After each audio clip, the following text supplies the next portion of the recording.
Les amis, bonjour, on se retrouve pour notre 118e économiser et partager et on remercie une nouvelle fois Sven, encore une fois, merci beaucoup à lui pour sa fidélité qui nous permet de voir une nouvelle statue Sideshow.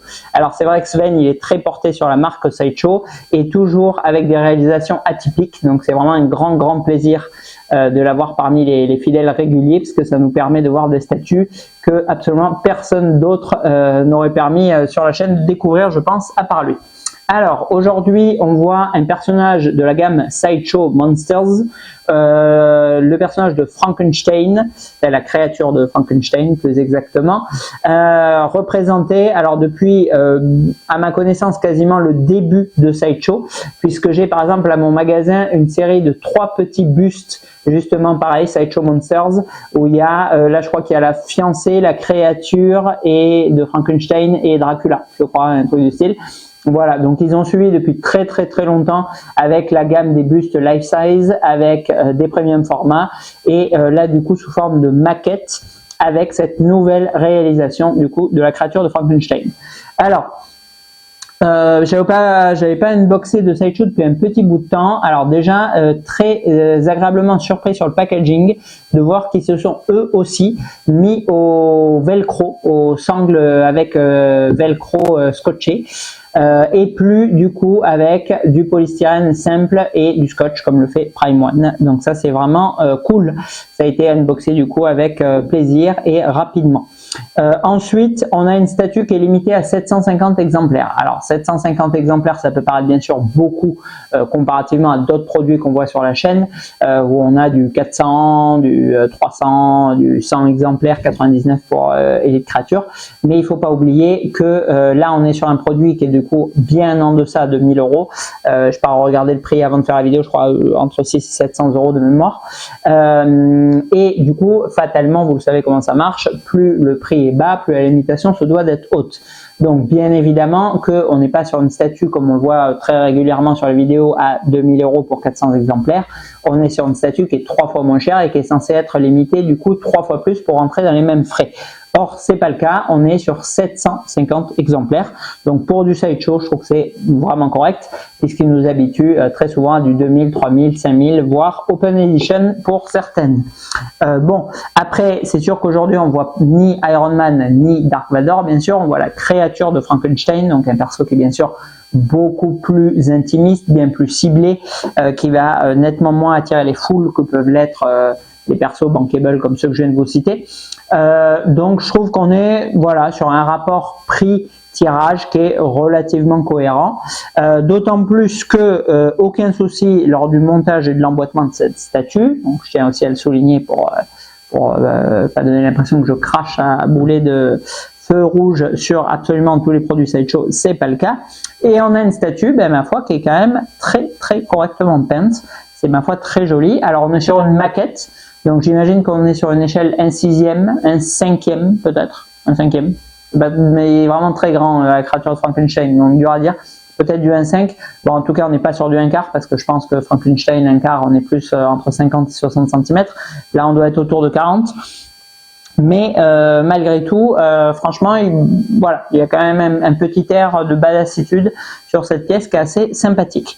Alors, ils nous ont représenté, j'imagine, un socle style décor transylvanien, avec du coup de la neige, de la roche et un cimetière, avec au fond, on voit la tombe qui est gravée. Elisabeth Lavenza, bon, je suis pas un grand expert de la créature de Frankenstein, mon amour, ma femme, qui est gravée du coup sur la pierre, c'est assez joli. Une petite pelle pour la déterrer, une lanterne en PVC translucide. Mais bon, qui est assez bien rendu avec un effet de fumée assez opaque qui est chouette. Un petit crâne sur la partie droite et du coup des branchages jonchés d'amoncellement de neige par-dessus qui sont assez cool. Ensuite, on a du coup la créature. Alors la créature, franchement, elle a un très beau paint. Ça me fait beaucoup penser au pingouin qu'on avait pu voir du coup ensemble de Sideshow qui était très bien réalisé aussi, où on a du coup des mix de parties mates et de parties extrêmement vernies avec des teintes teintes, du marronné, du verdâtre, un peu d'ocre, voilà, des espèces de mélange comme ça de couleurs un peu mortuaires qui sied vraiment très très bien pour le coup à la créature. Un pantalon semi-déchiré et très texturé qui rend vraiment bien lui aussi, et d'ailleurs on a aussi une ceinture et une veste un peu dans le même style, vraiment qui part en lambeaux, et par-dessus une petite veste style moumoute qui va aussi très bien à notre créature. C'est bon, le dégradé de paint dessus il n'est pas flamboyant, mais bon, ça fait le job, c'est pas déconnant. Les mains, elles s'assemblent, du coup elles viennent se plugger dans les bras et les manches recouvrent les jonctions, donc on voit pas grand chose, c'est assez bien fichu. Ouais, non, même là on voit pas, non, franchement c'est assez bien fait. On a du coup les petits réacteurs énergétiques sur la partie arrière là pour recharger la créature. C'est bien modélisé, ils sont peints avec un peu de weathering aussi, donc ça c'est chouette. Et ensuite on a la tête. Alors franchement il a une bonne tête de Frankenstein pour le coup, avec une mâchoire prognate en avant. Par contre là pour le coup on voit très fortement la jonction entre la tête et le cou, et ça aurait été peut-être un peu plus habile. Alors c'est sûr que c'est un peu sympa que la veste parte en arrière et soit asymétrique, mais ça aurait été peut-être un peu plus sympa qu'elle vienne recouvrir du coup la jonction, parce que c'est vraiment quand même très visible et pas très esthétique. Voilà, le regard, les yeux sont relativement bien peints, la chevelure, bon c'est un peu sommaire mais ça va, et l'avant avec les agrafes et les morceaux de chair rafistolés là avec des agrafes elles aussi, c'est assez, ouais, ça fait, on a un bon effet putride et tout, ça c'est cool. Non, franchement dans l'ensemble le paint est vraiment très très beau sur la créature, il y a vraiment beaucoup de contrastes, de différences de teintes selon les parties du corps, c'est assez chouette. Les habits, je trouve que c'est assez sympa aussi, le socle il est cool, juste petit défaut sur la jonction de la tête, mais c'est vraiment pas laid, c'est pas une statue où vous dites waouh c'est quoi ce truc, c'était il y a 15 ans et tout ça. Alors, pour reprendre un peu la qualité de paint, je dirais qu'ils sont au moins au niveau de ce que nous propose PCS et bien au-dessus d'Hollywood, voire même un peu mieux que PCS. Donc alors d'ailleurs j'ai quand même des petits doutes sur la séparation des entreprises que peuvent être PCS et Sideshow. Parce que là, il y avait eu un SAV sur un Candyman, acheté pourtant chez PBM Express, donc commandé chez PCS, et c'est Sideshow qui gère le SAV. Donc bien sûr que je sais que Sideshow gère la distribution de PCS via sa plateforme et sa logistique. Maintenant, bon, qui gère les SAV, je trouve ça quand même étroitement lié, et je me demande vraiment si PCS n'est pas la branche entière camouflée de Sideshow, parce que c'est quand même très très étonnant. Alors c'est vrai qu'au niveau des licences, il n'y a pas trop de partage, donc c'est un peu ce qui me fait douter.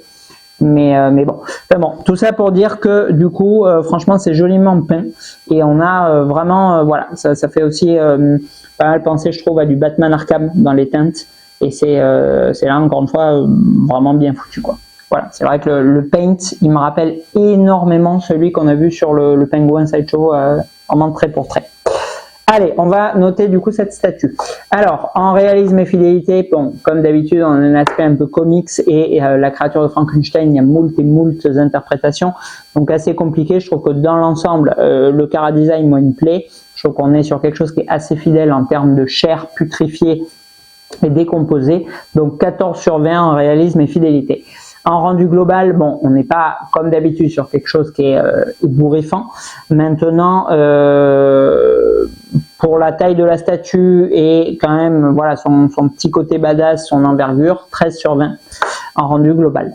En rapport qualité-prix, on reste sur quelque chose aujourd'hui de relativement doux.